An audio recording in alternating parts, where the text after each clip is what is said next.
Look at my comics. They're in my tree. You can't have it. West Coast Avengers! Comic Golem up in a comic tree. Ooh! Ooh! Ooh! West Coast Avengers! Land ho! What's up, everybody? We're back. I'm back. Who's this we? We all talk about this we, and it's just me. It's just me, Dave. Or am I two people?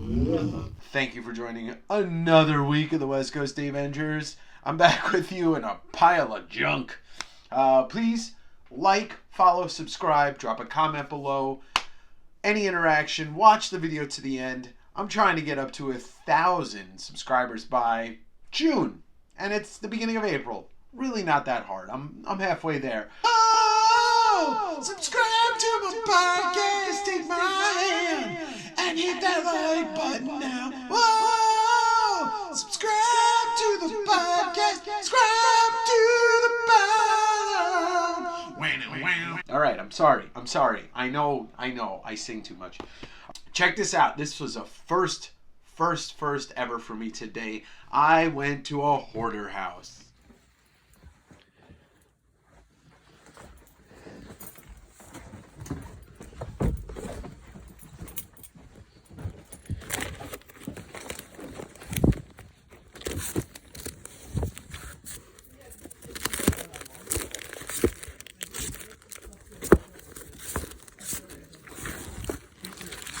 Comic book store that used to exist in South Seattle way before I moved here. It closed up in 2005. I believe it was called Wonder World in Burien.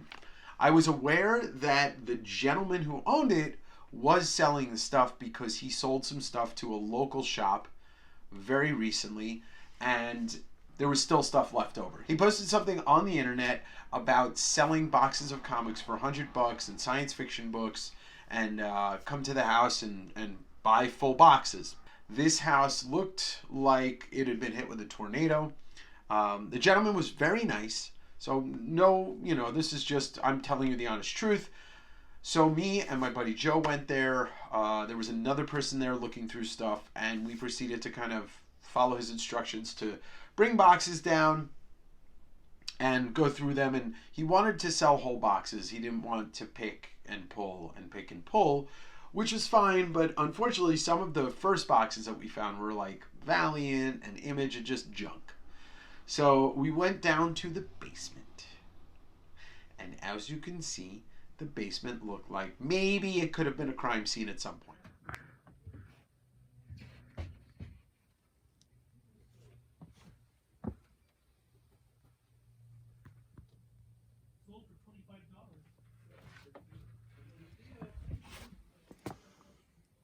Started digging, and I'm just gonna, this is everything that I bought. And then I spent approximately $200. So we'll dive into it. I'll throw in the couple of clips. I didn't want to take too many videos. I just didn't feel like it was an appropriate place to take too many videos. So unfortunately I only have a couple of little like 29-second clips or so of just the rooms. I do some card selling on the side, so I found a whole bunch of unopened boxes. These are the 1991 Impel DC Universe series that came out in 1991. Not as popular as the Marvel cards, obviously. Nothing DC is as popular as the Marvel. And then, let's see, I found a Gen 13 pack. I love my Image. A Bram Stoker's Dracula Topps sealed box.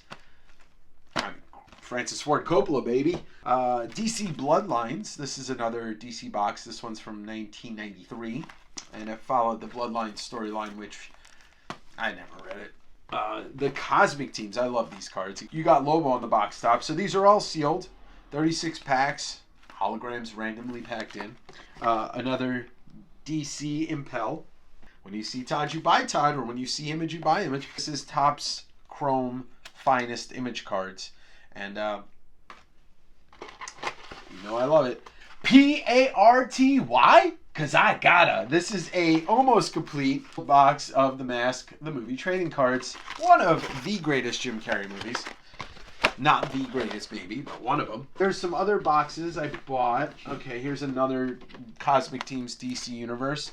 This one I'm really interested in. I probably should have picked up a second one. There was a couple of these floating around, but Vertigo trading cards, and it also says on there, suggested for mature collectors. I'm going to find some Sandman stuff if I do decide to open this up. Star Trek Skybox Master Series. That's a sealed box. Overpower sealed packs, which is the Marvel playing card game. Very similar to Magic and Pokemon's. Dude, this is wild.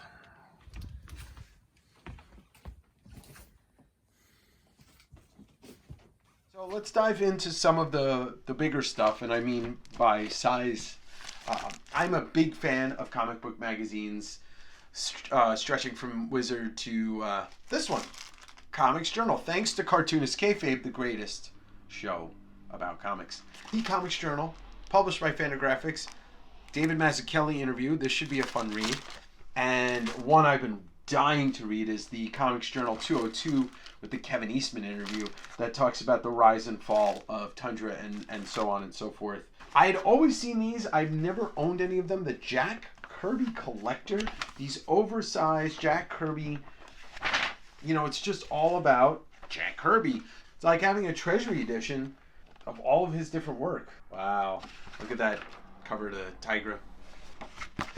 Another beautiful one with the demon on the front cover, but check that out. Galactus on the back cover. I've never actually seen any of these.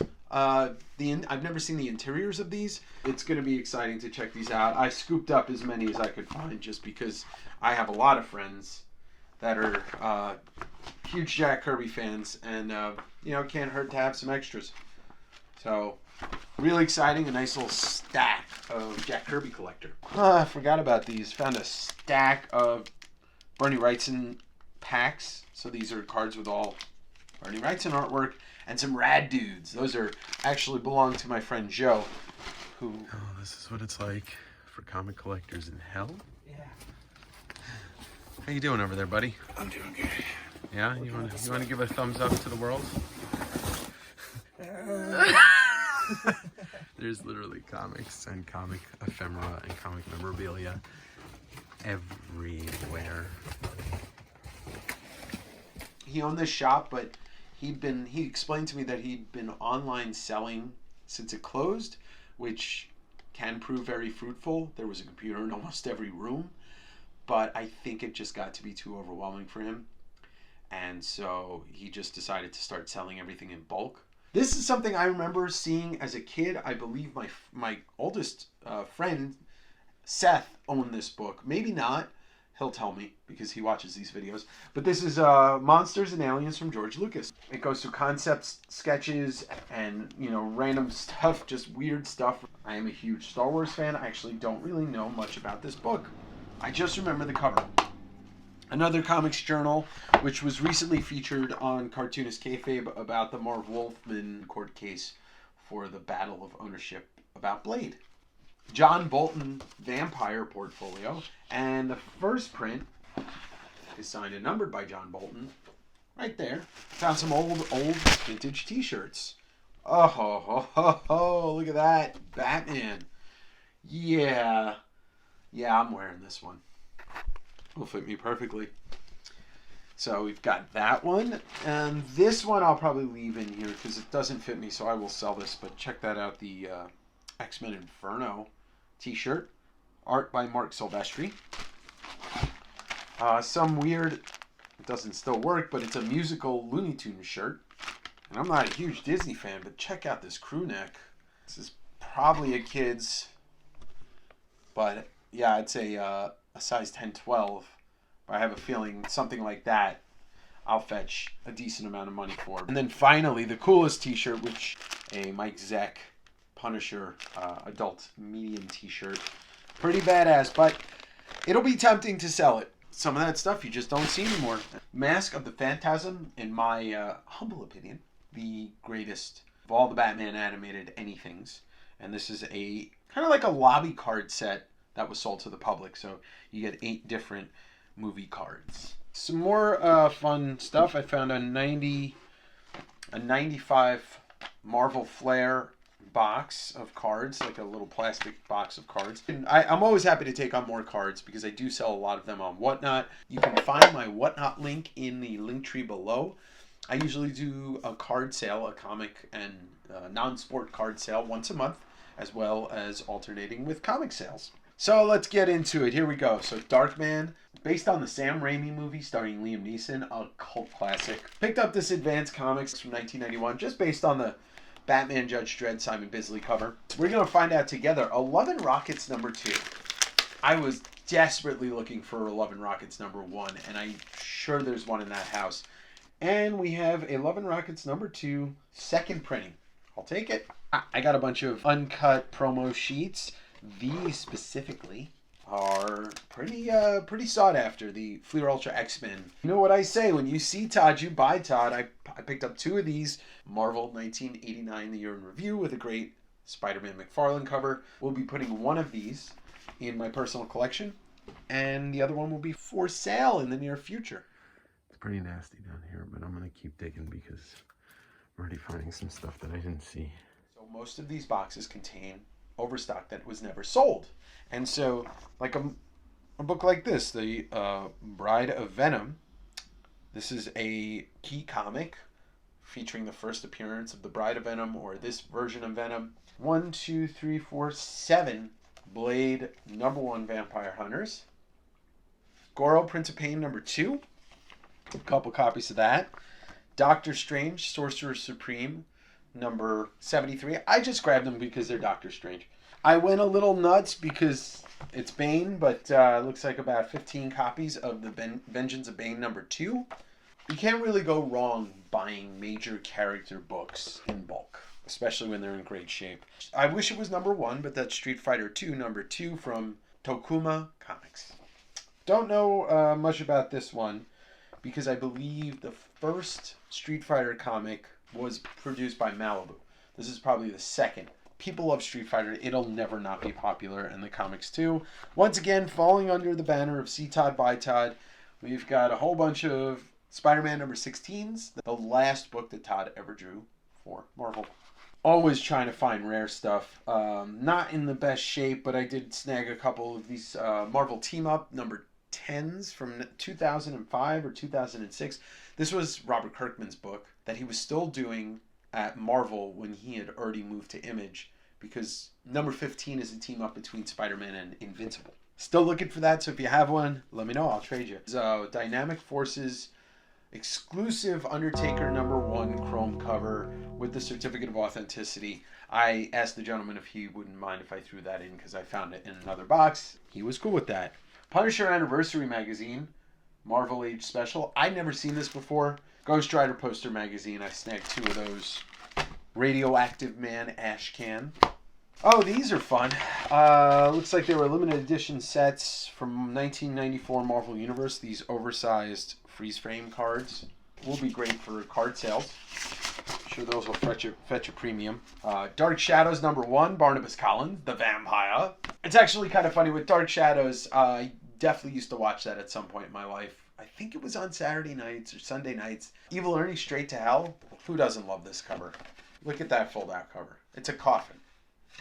And if you grew up in the 90s and you didn't like Evil Ernie, you were missing out. To go along with Evil Ernie, he got the Lady Death lingerie issue. Evil Ernie and Lady Death, both created by Brian Pulido, Chaos Comics. You can't have one without the other, so I picked up a couple of those. Look at this image on the back of Straight to Hell. It's somebody playing Evil Ernie. I started to pull out a bunch more bulk, and I pulled out another 6 copies of Beavis and Butthead number 1, and those are newsstands, so that's even weirder that he had them. I hit the Simpsons jackpot. Krusty Comics number 1, 6 copies of that. This is a Dynamic Forces Inhumans number 1. I don't know if this is the key. I think it is. I think that's Inhumans number 5, but still, I think this is a pretty decent book to have. Another Krusty, a stack of Itchy and Scratchy number 1s. They fight, they fight, they fight, they fight, they fight. Fight, fight, fight, fight, fight, fight. It's the Itchy and Scratchy comic! Yeah, fight. Yeah, fight.